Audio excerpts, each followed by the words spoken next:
So you want to know how to build out a referral partner program. Well, today we're going to talk about specifically how do you deal with your referral partners. Are you ready? Let's go.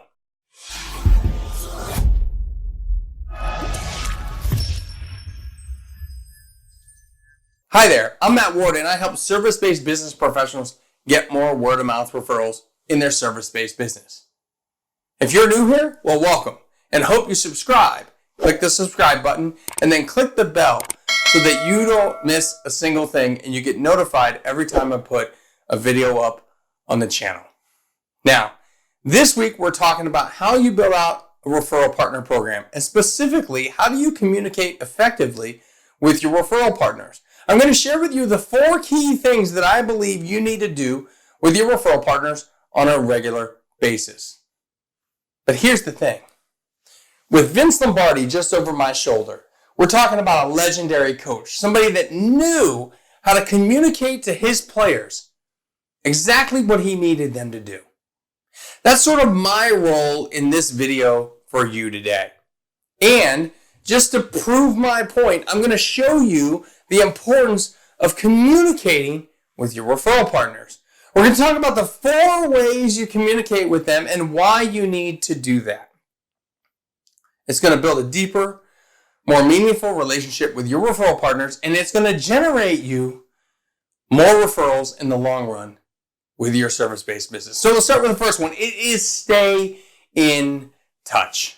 Look, you got to stay in touch with your referral partners. If you don't communicate with them on a consistent basis, then you cannot expect to ever be top of mind for them to refer you on a regular basis. When I had my digital marketing agency, I had 35 partners that I would consistently stay in touch with. I would text them on their cell phones. I would send them emails. I would send short little one-off videos. I would message them on Facebook. I would comment on Facebook. And this was intentional at first, but then it became habit. You see, eventually I grew to the point where these were people I would go out with all the time. I would enjoy being around them. That's part of that high five effect I talk about in some of my other videos and in my speeches, that you hang around with people that you know, like, trust, and care about to the point where you can high five them on a regular basis. If you're staying in touch with your referral partners, you're consistently in their mind. They won't forget you, but they will forget the other people who are not staying in touch. So make sure you stay in touch with your referral partners. Number 2 is thank them when they send you a referral. Duh. I mean, I think that's obvious, but a lot of times people don't do it because they get caught up in the moment. They get caught up in new business or chasing the next new client. The reality is we have to thank people for giving us those referrals.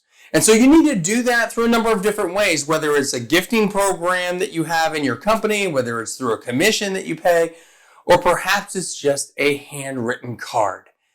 Nonetheless, you have to find a way to thank these people. If you don't do that, they will stop referring. Simple enough. Number 3 is update them on the status. Look, if they give you a referral, a lead, a source of possible new business, it is absolutely your obligation to stay in touch and update them on the status of that sale. Now, how do you do that? Well, when there's milestones in the process, so for instance, you had a meeting, update them. You sent a quote, update them. Sometimes I would actually copy or blind copy my partner on the quote so they knew what was going on. When I did a follow-up, if I wasn't hearing back, I would talk to my partner about it. I would update them on status at least once a month regarding the referrals that they sent over to me. Do you know how many times I send people referrals and I never hear back as to whether or not they even talked to the person, got them on the phone, had a meeting, had a quote, signed a deal? No idea. And that makes me want to refer less because I don't know if they're dropping the ball on the client. I have no idea. So you need to make sure that you're updating them on statuses. And then the fourth one is the one that a lot of people don't want to talk about. They just want to run from.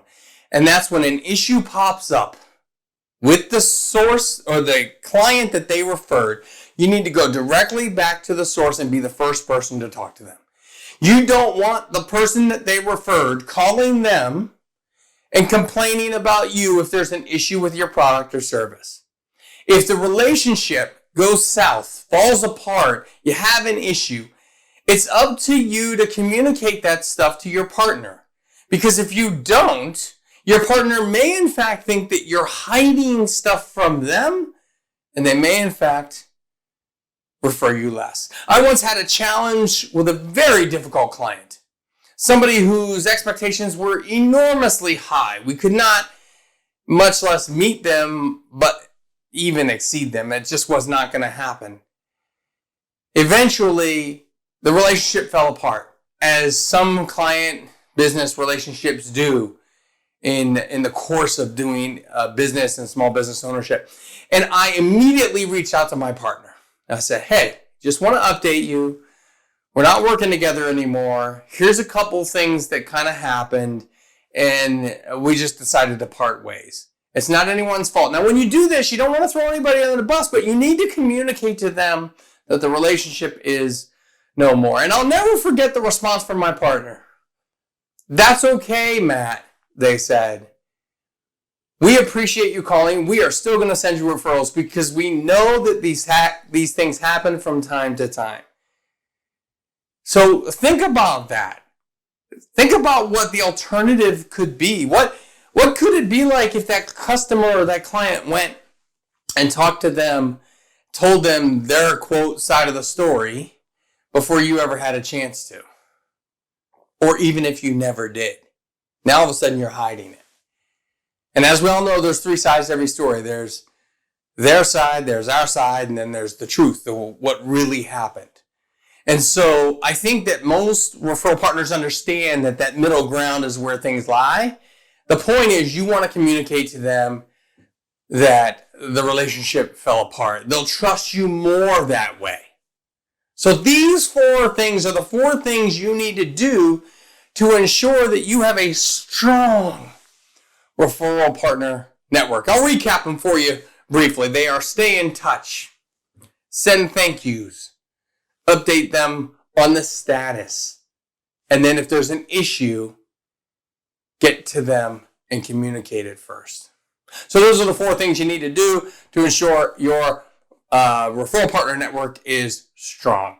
Hopefully you'll continue watching the videos. We'll talk more about how to build out more referral partner networks, and you'll subscribe to the channel and click the bell so that you don't miss a single thing. Until next time, don't forget to live happy, smile a lot, and high five everyone around you.